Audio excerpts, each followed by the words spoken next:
কবরে তো একদিন সবাই চলে যাব, কিন্তু আদৌ কি কখনো ভেবেছি কাউকে যে নিয়ে যাইতে পারবো না, তো আমার সেই জীবনটা কতটা ভয়ঙ্কর হবে।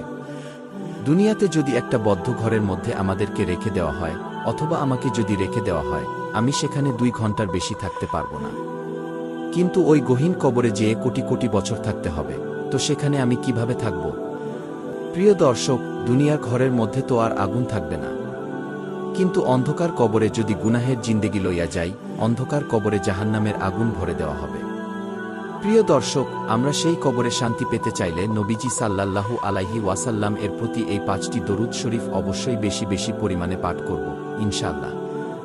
নবীজি সাল্লাল্লাহু আলাইহি ওয়াসাল্লাম তার আদরের মেয়ে ফাতিমা রাদিয়াল্লাহু তাআলা আনহাকে ডেকে ডেকে বললেন, ফাতিমা, তুমি নিজেকে নিজে জাহান্নামের আগুন থেকে বাঁচাও। ও ফাতিমা, সেই অন্ধকার কবরে যাইয়া যদি তুমি এই পরিচয় দাও যে আমি নবীজি সাল্লাল্লাহু আলাইহি ওয়াসাল্লামের আদরের কন্যা, সেই পরিচয় কিন্তু কোনো কাজেই আসবে না। তো প্রিয় দর্শক, আজকের ভিডিওটি সম্পূর্ণ দেখুন। এখান থেকে 5টি দরুদ শরীফকে সুন্দরভাবে শিখুন। পরবর্তীতে নিয়মিত এই দরুদ শরীফগুলো অবশ্যই পাঠ করুন, ইনশাআল্লাহ। কারণ নবীজি সাল্লাল্লাহু আলাইহি ওয়াসাল্লাম বলেন, যে ব্যক্তি আমার প্রতি বেশি বেশি পরিমাণে দরুদ শরীফ পাঠ করবে, হাশরের মাঠে সে আমার একেবারে নিকটেই থাকতে পারবে। কি সুবহানাল্লাহ! প্রিয় দর্শক, সেই অন্তিম মজার মুহূর্তটা কেমন হবে, যখন আপনি নবীজি সাল্লাল্লাহু আলাইহি ওয়াসাল্লামকে আপনার নিকটে পেয়ে যাবেন। তাই আমরা আজকের ভিডিওটি সম্পূর্ণ দেখে এখান থেকে প্রতিটি দরুদ শরীফকে সুন্দরভাবে শিখে পরবর্তীতে নিয়মিত অবশ্যই এই দরুদ শরীফগুলো পাঠ করব, ইনশাআল্লাহ। আল্লাহ আমাদেরকে সেই তৌফিক দান করুন। 1 নম্বরে যে দরুদ শরীফের কথা বলব, সেই দরুদ শরীফটি হল সাল্লাল্লাহু আলা মুহাম্মাদিনকে। নবীজি সাল্লাল্লাহু আলাইহি ওয়াসাল্লাম বলেন, যে ব্যক্তি আমার প্রতি একবার দরুদ শরীফ পাঠ করবে, আল্লাহ তাআলার সাথে সাথে তাকে 3টি পুরস্কার দান করবেন। প্রথম নাম্বার পুরস্কার, আল্লাহ রাব্বুল আলামিন তার আমলনামা থেকে 10টি গুনাহকে সরিয়ে দিবেন। দ্বিতীয় নাম্বার পুরস্কার, আল্লাহ তাআলা তাকে 10টি রহমত দান করবেন। তৃতীয় নাম্বার পুরস্কার, আল্লাহর আদালতে 10 ধাপ মর্যাদা আল্লাহ বাড়িয়ে দিবেন। সুবহানাল্লাহ! প্রিয় দর্শক, আমরা কি চাই না আল্লাহ তাআলার পক্ষ থেকে এমন পুরস্কার পেতে? যদি চেয়ে থাকি তাহলে অবশ্যই কি সাল্লাল্লাহু আলা মুহাম্মাদিন কি পাঠ করব, ইনশাআল্লাহ। যদিও দরুদটি ছোট্ট, কিন্তু এই দরুদের অনেক বেশি ফাজিলত রয়েছে। প্রিয় দর্শক, দরুদ পাঠ করলে আল্লাহ তাআলা আপনার প্রতি খুশি হবেন। হাদিসের মধ্যে এসেছে, যখন কোনো ব্যক্তির প্রতি আল্লাহ তাআলা খুশি হন, তাকে ভালোবাসতে শুরু করেন, আল্লাহ তাআলা জিব্রাইল আলাইহিস সালামকে ডেকে ডেকে বলেন, জিব্রাইল, জমিনের অমুক ব্যক্তিকে আমি খুব বেশি ভালোবাসি, তোমরাও তাকে ভালোবাসো কি, এবং আকাশের সমস্ত ফেরেশতাদেরকে এলান করে দাও যাতে তারাও তাকে ভালোবাসে। জিব্রাইল আলাইহিস সালাম নিজে ভালোবাসতে শুরু করেন এবং আকাশের সব ফেরেশতাদের কাছে এলান করে দেন, ও আকাশের ফেরেশতারা, জমিনের ওই বান্দাটাকে আল্লাহ তাআলা খুব বেশি ভালোবাসেন, তোমরাও তাকে ভালোবাসিও। ওই আকাশের ফেরেশতারা তখন তাকে ভালোবাসতে শুরু করে। প্রিয় দর্শক, আল্লাহ তাআলা এই ভালোবাসার চাবি দুনিয়ায় পাঠিয়ে দেন, যার কারণে দুনিয়ার মানুষগুলো শুধু তার পেছনে একটু দোয়ার জন্য দৌড়ায়। প্রিয় দর্শক, আমরা যদি বেশি বেশি পরিমাণে পাঠ করতে পারি কে সাল্লাল্লাহু আলা মুহাম্মাদিন, অবশ্যই আল্লাহ আমাদেরকে কবুল করবেন, ইনশাআল্লাহ। দ্বিতীয় নাম্বার যেই দোয়ার কথা বলবো, নবীর প্রতি রহমতের দোয়া। সেই দরুদ শরীফটি হল, আল্লাহুম্মা সাল্লি আলা মুহাম্মাদিও ওয়ালা আলী মুহাম্মদ বারিক ওয়াসাল্লামকে। নবীজি সাল্লাল্লাহু আলাইহি ওয়াসাল্লাম বলেন, যদি কোনো ব্যক্তি আমার প্রতি বেশি বেশি পরিমাণে দরুদ শরীফ পাঠ করে, আল্লাহ তাআলার রহমতের ফেরেশতারাও বেশি বেশি পরিমাণে তার গুনাহগুলো ক্ষমা করতে থাকে। এখন ওই ব্যক্তির ইচ্ছা সে কি দরুদ বেশি পড়বে নাকি কম পড়বে। যদি বেশি বেশি পাঠ করতে পারে, আল্লাহ তাআলার ফেরেশতারাও তার গুনাহগুলোকে বেশি বেশি পরিমাণেই ক্ষমা করবেন। সুবহানাল্লাহ! আল্লাহু আকবার! যুগে যুগে আল্লাহ তাআলা বহু বড় বড় পাপীকে ক্ষমা করেছেন। তেমনি একজন পাপী ছিল নবী মুসা আলাইহিস সালামের জামানা। হযরত আবু সাঈদ খুদরী রাদিয়াল্লাহু তাআলা আনহু এই ঘটনাটি বর্ণনা করেছেন নবীজির কাছ থেকে শুনে। আবু সাঈদ খুদরী রাদিয়াল্লাহু তাআলা আনহু বলেন, নবীজি সাল্লাল্লাহু আলাইহি ওয়াসাল্লাম বলেছেন, বনী ইসরাইল গোত্রের মধ্যে একজন পাপিষ্ঠ ব্যক্তি ছিল। ওই ব্যক্তি তার জীবদ্দশায় 99 জন মানুষকে হত্যা করার পর সে মনে মনে ভাবতে লাগল, হায়রে, জীবনে কত গুনাহের কাজ করলাম, একে একে 99টি প্রাণ শেষ করে দিলাম। না, আমি আর গুনাহের কাজ করব না। কি ওই ব্যক্তি ভেবে ভেবে এইবার সে ভালো হওয়ার জন্য একজন ভালো মানুষ খুঁজতে লাগল। সমাজের মানুষের কাছে বললে সমাজের মানুষ বলল, ও যুবক, একজন খ্রিস্টান পাদ্রী আছে, তার কাছে যাও, গিয়ে তুমি ভালো হয়ে যাও। ওই যুবক খ্রিস্টান পাদ্রীর কাছে যাইয়া বলল, আমি ইতিপূর্বে ৯৯ জন মানুষের প্রাণ কেড়ে নিয়েছি, আমাকে কি ঈশ্বর ক্ষমা করবেন? তো ওই খ্রিস্টান পাদ্রী বলল, না, তোমাকে ক্ষমা করবেন না, তুমি অনেক বড় পাপী। কি তখন ওই যুবক বলল, আমাকে যদি ক্ষমা নাই করে, তাহলে আপনাকে রেখেও আমার কোনো লাভ নেই, আমি আপনাকেও শেষ করে ফেলব। ওই যুবক ওই খ্রিস্টান পাদ্রীকেও মেরে ফেলল। এইবার ১০০ জনে পূর্ণ হল। কয়েকদিন পর তার মনে আবার ভয় আসলো, হায়রে, জীবনে কি বা করলাম? জীবনে বলেছিলাম যে আর একটা মানুষও মারব না, কিন্তু ভুল করে আবার একটা মানুষ মেরে ফেললাম। ওই যুবক অনুতপ্ত হইয়া সমাজের মানুষের কাছে বলাবলি করতে লাগল, আমি তাওবার মতো তাওবা করতে চাই, আমাকে কিছু ভালো মানুষের সন্ধান দাও। সমাজের মানুষ বলল, যুবক, তুমি যেহেতু তাওবার মতো তাওবা করতে চাও, তাহলে শোনো, তুমি অমুক এলাকায় যাও, সেই এলাকায় গিয়ে মুসা নবীর অনুসারী কিছু মানুষ আছে, তাদের কাছে গিয়ে তুমি তাওবার মতো তাওবা করো, তুমি ভালো হতে পারবে ইনশাআল্লাহ। ওই যুবক ওই মানুষের কথা শুনে তাওবা করার উদ্দেশ্যে বাড়ি থেকে বের হল। পথিমধ্যে আল্লাহ তাআলার হুকুমে মালাকুল মউত তার রূহটাকে কবজ করে নিল। তার লাশ পড়ে রইল জমিনের মধ্যে। এবার জান্নাতের ফেরেশতারা আসলো তার রূহটাকে জান্নাতে নেওয়ার জন্য। জান্নাতের ফেরেশতাদের কথা হলো, সে তো তাওবা করার উদ্দেশ্যে বাড়ি থেকে বের হয়েছিল, তাই আমরা তাকে জান্নাতে নিয়ে যাব। আর জাহান্নামের ফেরেশতাদের কথা হলো, সে তো এখনও তাওবা করে নাই, যেহেতু সে এখনও তাওবা করে নাই, তাই আমরা তাকে জাহান্নামে নিয়ে যাব। আল্লাহ তাআলা ফেরেশতাদের এই ঝগড়াটাকে দেখলেন। আল্লাহ তাআলা জিব্রাইল আলাইহিস সালামকে ডেকে ডেকে বললেন, জিব্রাইল, তুমি ওদিকে একটু যাও, যাইয়া দেখো যে ফেরেশতারা ঝগড়া করতেছে। তুমি একটা কাজ করো, তুমি গিয়ে একটা মাপ দিবে। যদি দেখো বাড়ি থেকে মৃত্যুর স্থানটা কাছে কিন্তু তাওবা করার স্থান দূরে, তাহলে তুমি তাকে জাহান্নামের ফেরেশতাদের কাছে দিয়ে দিও। আর যদি দেখো যে বাড়ি থেকে মৃত্যুর স্থান দূরে কিন্তু তাওবা করার স্থান কাছে, তাহলে তুমি তাকে জান্নাতের ফেরেশতাদের কাছে দিয়ে দিও। জিব্রাইল আলাইহিস সালাম একটা মাপ দিলেন।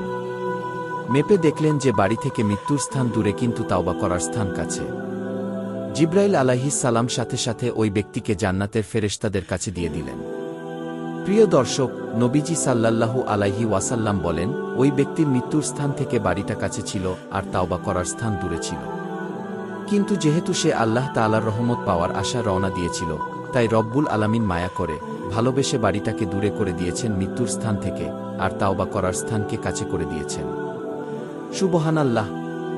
আল্লাহ তাআলা তো বান্দা ও বান্দিকে অনেক বেশি ভালোবাসেন। আল্লাহ তাআলা চান না যে তার কোনো বান্দাবান্দি জাহান্নামের আগুনে জ্বলে। দলিল, আল্লাহ তাআলা মৃত্যুর আগ পর্যন্ত তাওবার দরজা খুলে রেখেছেন। আল্লাহ শুধু বারবার ডাকতে থাকেন, বান্দা ও বান্দি, গুনাহের কাজ করেছ? টেনশনের কোনো কারণ নেই, আমি মহান মালিকের কাছে আইসে একটু ক্ষমা চাও, আমি আল্লাহ তোমার জীবনের সকল গুনাহগুলো ক্ষমা করে দিব। এবং আল্লাহ তাআলা জাহান্নামের স্তর কম বানিয়েছেন, জান্নাতের দরজা বেশি বানিয়েছেন। জাহান্নামের স্তর হল ৭টি, জান্নাতের স্তর হল ৮টি। এখানেও প্রমাণ হয় আল্লাহ তাআলা চান না যে তার কোনো বান্দাবান্দি যেন জাহান্নামে চলে যায়। তো প্রিয় দর্শক, সেই মহান মালিকের শানে অবশ্যই বেশি বেশি আমল করব ইনশাআল্লাহ। নবীজি সাল্লাল্লাহু আলাইহি ওয়াসাল্লামকে যদি খুশি করতে পারি দরুদ পাঠ করে, তাহলে আল্লাহ তাআলাও অবশ্যই খুশি হয়ে যাবেন ইনশাআল্লাহ। ৩ নাম্বার যেই দরুদ শরীফের কথা বলবো, সেই দরুদ শরীফটি হল সাল্লাল্লাহু আলাইহি ওয়াসাল্লামকে। নবীজি সাল্লাল্লাহু আলাইহি ওয়াসাল্লাম বলেন, যদি কোনো ব্যক্তি একবার দরুদ শরীফ পাঠ করে, আল্লাহ রাব্বুল আলামিন সাথে সাথে তাকে ৩টি পুরস্কার দান করেন। প্রথম নাম্বার পুরস্কার হল আল্লাহ তার আমলনামা থেকে 10টি গুনাহকে সরিয়ে দেন। দ্বিতীয় নাম্বার পুরস্কার, আল্লাহ তাআলা তাকে 10টি রহমত দান করেন। তৃতীয় নাম্বার পুরস্কার, আল্লাহর আদালতে 10 ধাপ মর্যাদা আল্লাহ বাড়ায় দেন। প্রিয় দর্শক, আমরা কি পারব না বেশি বেশি নবীর প্রতি দরুদ শরীফ পাঠ করতে? অবশ্যই পারব ইনশাআল্লাহ। নবীজি সাল্লাল্লাহু আলাইহি ওয়াসাল্লাম বলেন, শোনো উম্মত, তোমরা যখন দরুদ পাঠ করো, ওই দরুদগুলো আল্লাহ তাআলার রহমতের ফেরেশতারা আকাশের মধ্যে নেয় না। ওই দরুদগুলো আমি নবীর কাছে আয়না পৌঁছে দেয়। আমি নবী তখন তোমার জন্য প্রাণ ভরে রহমতের দোয়া করি। প্রিয় দর্শক, রহমতের নবীর যদি রহমতের দোয়া পেতে চান, তাহলে অবশ্যই বেশি বেশি পরিমাণে নবীর প্রতি দরুদ শরীফ পাঠ করুন ইনশাআল্লাহ। সাল্লাল্লাহু আলাইহি ওয়াসাল্লামকে হাঁটতে চলতে উঠতে বসতে পাঠ করব ইনশাআল্লাহ। আল্লাহ যদি তৌফিক দান করেন সবকিছুই সম্ভব। আল্লাহ যদি তৌফিক না দান করেন দুনিয়াতে কোনো কিছুই সম্ভব না। এই যে পবিত্র মাহে রমজান মাস আমাদের মাঝে চলে আসতেছে, কত দামি মাস। আমরা যদি একবার বলি সাল্লাল্লাহু আলাইহি ওয়াসাল্লাম, আল্লাহ তাআলা 70 গুণ বেশি সওয়াব দান করবেন। সবসময় একবার বললে 10 নেকি পাওয়া যায়।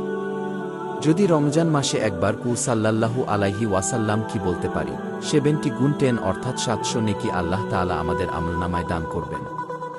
এত পবিত্র একটি মাস হল রমজান মাস। নবীজি সাল্লাল্লাহু আলাইহি ওয়াসাল্লাম বলেন, একটা রোজার দাম কত জানো হে উম্মত?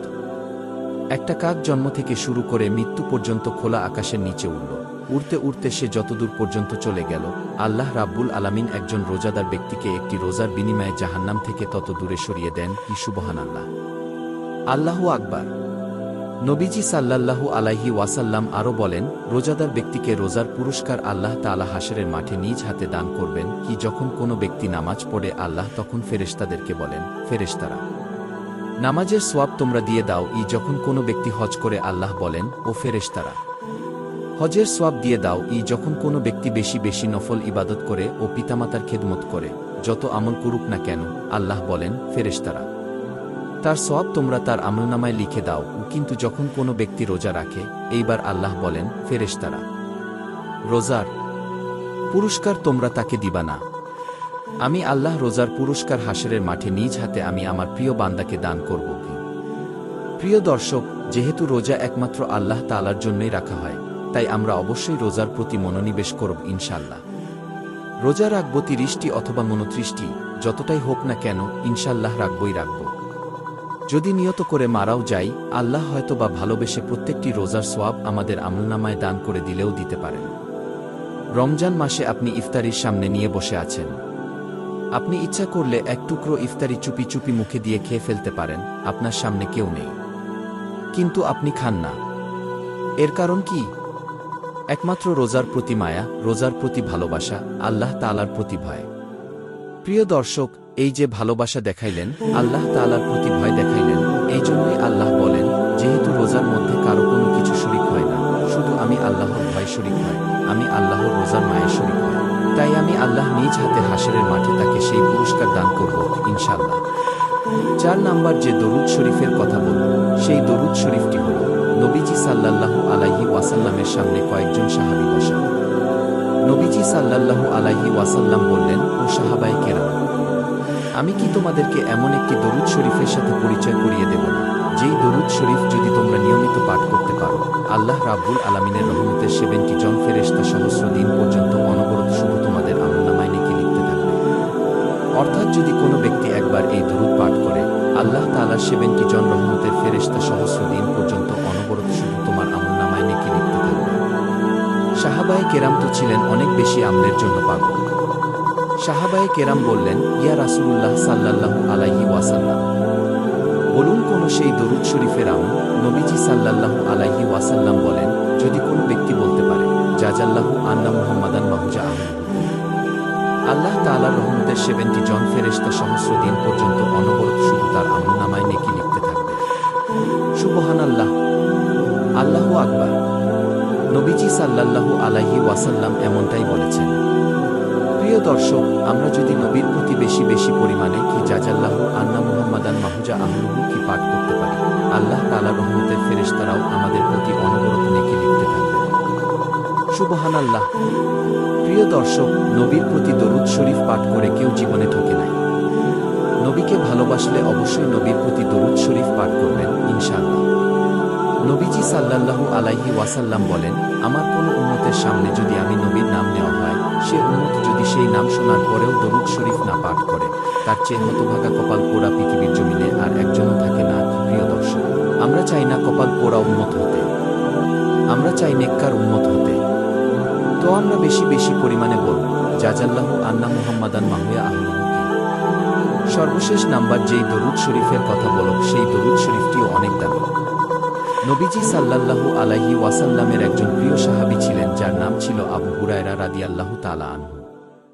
নবীজির ওই প্রিয় সাহাবী বলেন, ও দুনিয়ার মানুষ শোন, আমি নবীজি সাল্লাল্লাহু আলাইহি ওয়াসাল্লামের পবিত্র জবান মোবারক থেকে শুনেছি, যদি কোনো ব্যক্তি শুক্রবার জুমার দিন আসরের নামাজের পর যে স্থানে বসে সে আসরের নামাজটুকু আদায় করেছে, ওই স্থানে বসে যদি এই দরুদ শরীফ মাত্র 80 বার পাঠ করে, আল্লাহ রাব্বুল আলামিন তার 80 বছরের গুনাহকে ক্ষমা করে দিবেন এবং 80 বছরের নেক তার আমলনামায় যোগ করে দিবেন। নবীজি সাল্লাল্লাহু আলাইহি ওয়াসাল্লাম সাহাবীদেরকে বললেন, সাহাবীরা, আমি কি তোমাদেরকে বলবো না কোনো সেই দামি দরুদ, যেই দরুদ শরীফ পাঠ করলে আল্লাহ তোমাদেরকে এমন সওয়াব দান করবেন? সাহাবীরা বলল, ইয়া রাসূলুল্লাহ, অবশ্যই বলুন। নবীজি সাল্লাল্লাহু আলাইহি ওয়াসাল্লাম বলেন, যে ব্যক্তি বলবে আল্লাহুম্মা সাল্লি আলা মুহাম্মাদানিন নাবিয়িল উম্মিয়্যি ওয়া আলা আলিহি ওয়াসাল্লিম তাসলিমান, এই দরুদ যদি কোনো ব্যক্তি শুক্রবার জুমার দিন আসরের নামাজের পর যে স্থানে বৈশা আসরের নামাজটুকু আদায় করেছে, ওই স্থানে বৈশাই যদি এই দরুদ শরীফ মাত্র 80 বার পাঠ করে, আল্লাহ রাব্বুল আলামিন তার 80 বছরের গুনাহকে ক্ষমা করে দিবেন ইনশাআল্লাহ। বন্ধুরা, আসসালামু আলাইকুম ওয়া রাহমাতুল্লাহ।